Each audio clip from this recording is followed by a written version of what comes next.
Welcome to the Sports Story College Football Edition. I am Mr. Glean. Today we're going to talk about the ramifications of conference realignment. As we have seen today and over the last several days, we are headed towards three conferences, I believe. I believe that the ACC is in some serious trouble. There's some news or some rumors coming out of Florida State that they are ready to bolt and they are ready to challenge the grant of rights, and they're putting themselves in a position to do so. So, with the end of today or this week, the August 5th, part one is done or is close to being done. I think there's still some possibilities of some movement with the rest of the Pac 12 into the major conferences, but we'll have to wait and see with that. In my last video, which you can check out right here, I gave reasons as to why this is happening. I've seen a lot of people talk about you bring these schools in, why do they mean more to one conference than another conference? Why can't they make it on their own? Well, when you have the inventory to put out there, if you have a 10-team conference, you can have up to 10 games in 1 week. Once you get into conference schedules, you could have 5 games in a week. If you have a 18-team conference or a 20-team conference, you have now doubled the inventory you can give to the people that are paying you for these things. This is part of why these teams mean more to a bigger conference than they do to a smaller conference. We are in a era where college athletes are about to get paid even more. There is talk of having revenue sharing. So that means that these schools are going to end up losing more money from the money that is coming to them. So there has to be some sort of give and take here, which is why these schools are looking for money to help with NIL, to help with revenue sharing that is going to be coming down the pipe. It's going to happen. These athletes are going to get more money. There's no stopping it. And so when people sit here and go, well, the rivalries, the regional rivalries, I like the regional rivalries too. They're not dead. We picked up Utah BYU as a rivalry. Now it's a conference game. So, Arizona State, they stay together. USC UCLA, stay together. We lost Oregon State, Oregon. We lost Washington State. But for the most part, there's not a lot here that has changed. There's still going to be rivalries, and you're going to still have new rivalries that are going to be formed out of these conferences with the super conferences. I believe that this is probably the way we're headed here is inevitable because money talks. We live in a capitalistic society. When you live in a capitalistic society, this is what happens. So obviously, money's a big reason. More big games. Oregon playing uh, um, Michigan. Oregon playing Ohio State. Oregon playing Iowa, and people will laugh and go, Iowa, yeah, play Iowa at night in Iowa and see what happens. Oregon and Iowa, there's games there. They're gonna Oregon, Wisconsin. It's going to change everything, and there's going to be more games. They're going to mean more as we go along. Uh, the other thing is there's going to be conference playoffs. I have no doubt there's going to be conference playoffs down the road, which guess what? It's going to bring in more money to the conference. So expect that to happen. Expanded national playoff, I talked about this. I expect them to expand from 12 to 16 down the road. And so that's why we're headed that way. Basketball was a big reason for the Big 12 on where they're headed, because I can see basketball, there's talk of expanding the NCAA tournament. You get more teams in the tournament with a bigger conference. If your conference is already the best in basketball, it's going to happen. And ultimately, it is all about money. So here is what we have right now, and here's what I would propose to the Big Ten to make the life easy. There's going to be all this talk about trying to schedule. Don't make this hard. Make it simple. With 18 teams, you have a 5-3-2 schedule each year. If you do this, you're going to get everybody, you will face everybody within a 3 year period. In a 6 year period, you're going to have home and home games. It's not hard, it's not difficult. They'll make it difficult, but a 5-3-2. So what this means is you would play 5 teams in your conference, or sorry, your pod. You'd play 5 teams in your pod. You're grouped into pods. So in this case, the Big Ten, I have Maryland, Michigan State, Penn State, Michigan, Rutgers, and Ohio State. Those are the 6 teams in that pod. In the West pod, you have UCLA, USC, Oregon, Washington, Minnesota, Nebraska. And then in the other pod, you have Illinois, Northwestern, Iowa, Wisconsin, Indiana, and Purdue. So you'd play the 5 teams within your pod. You would then play 3 teams from one of the other pods and 2 teams from one of the other pods on top of that.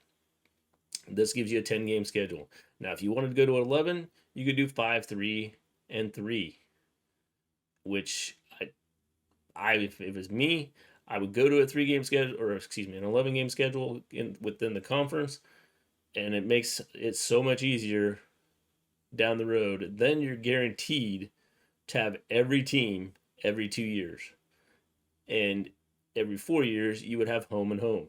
So if you did an 11-game schedule, then you're all set. Your playoffs would be your pod champs in this case, since we have 3 pods, and then a wild card. So you would have a wild card that would make it into the conference playoffs. This would be a little bit different than what I talked about the other day, with the divisional winners play each other for games 12 and 13 for the season. Second place teams play each other for 12 and 13, and so on. In this case, you'd have a wild card where you have a team that is potentially a second place team would be your 4th team to make your conference playoffs, which is why I don't think 18 teams works. This is why I don't think the Big Ten is done. I would not be shocked if California and Stanford are not in the works to somehow come into the Big Ten. This helps avoid any type of lawsuit with eliminating teams. And so Stanford and California to the Big Ten makes a lot of sense. If you go back, check out my other video, I had them in the original 2014 conference that I said would happen or could potentially happen down the road. If you look at the Big 12, here an 11-game schedule is pretty easy. You do a 3-4-4. You play 3 teams within your pod. You play 4 teams. You play one other pod. All 4 teams in one other pod, and then you will play all 4 teams in a second pod. You are guaranteed home and home again every 4 years. Everybody gets to see each other, and there's no waiting 10 years before you play another team. So in this case, I would have BYU, Arizona, Arizona State, and Utah. Look, we have rivals right there. Baylor, TCU, Houston, Texas Tech. Oh, we could have rivals there. Kansas State, Kansas, Colorado, Oklahoma State. Now, the one thing here is Oklahoma State doesn't get Oklahoma. You lost that. That was, obviously Oklahoma going to the SEC. Change that. You could create something here, whether it's Kansas State, Oklahoma State, Kansas, Colorado. Build something up. You have in the final one, you have West Virginia, Cincinnati, Central Florida, and Iowa State. Again, you could build something out of this. It's just a matter of being creative and making things work. So that is the Big 12. If we look at the SEC, again, a 3-4-4 pod works. Play 3 in your pod, 4 from another pod, and then 4 from the second pod. Rotating, you get everybody twice in 4 years. It's a home and home series with everybody. Should not be hard to do. You could have Alabama, Auburn, Tennessee, Vanderbilt in one pod, South Carolina, Kentucky, Georgia, Florida in another, Missouri, Oklahoma, Texas A&M, Texas in another, LSU, Arkansas, Mississippi, and Mississippi State in the fourth pod. Now, remember, I said this is not done. Florida State is looking to get out of the ACC. How quick this happens, I do not know. They have till August 15th to announce that they are leaving for next season. The Big Ten, there's rumors the Big Ten has said they would not take them until they make sure that they are out of the grant of rights, that there's no chance of them being sued or anything like that. So they would have to make sure that they're out of the grant of rights and looking to move on and forward into a new conference. I still think we're headed towards 24 teams to a conference. I don't think any of the schools in the ACC or the Pac-12 will be left out of being in a major conference, one of the three major conferences. I think that they will all find a home eventually, and it'll all work out for everybody that's within a power conference right now. The other thing I have heard a lot about is well, these schools, how are they going to get along? Money talks. Money talks. It's going to be tough to split them back up once it's done. It's there's too much money there. Inventory is what these television networks want. And I've said, people have said, well, the networks are killing it. No, the networks are looking to make money. That's the idea. I mean, if we're going to live in a capitalistic society, this is the price you pay for living in a capitalistic society. If you don't like it, I mean, if I don't like my job, I can go to another job where I make more money. This is no different. This is no different at all. And the more inventory you have, the more you can put out there. So it makes sense to have the inventory here. Not to mention, there are things you can do like conference playoffs in football, the expanded playoffs in football. And so it's just another way to generate revenue for the networks, for the conferences, and eventually, I think that you're going to see the G5 starting to consolidate even more because it's going to create more revenue for them.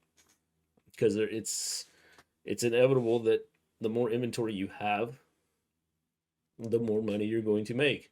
So you may see them go from making, I don't know, $5 million a year on a contract each to $10 million a year because of the inventory. You can give them more inventory, give networks more inventory.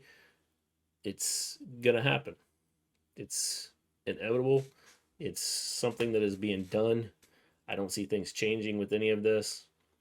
I think that this overall, I don't think this is what's going to kill college football. If college football was going to die, I've said it a long time ago, it was going to be NIL.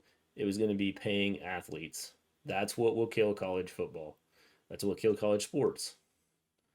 Not the fact that these schools are trying to make more money.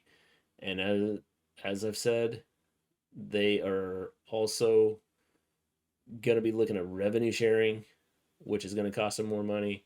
So they're going to have more money to help cover those things, plus the costs of travel and things like that. So, do I think this is done? No. I don't think this is done. I think that we are still looking at some shuffling of teams, some consolidation of conferences. I think the ACC is in trouble based on what is out there, and the Pac-12 is obviously done.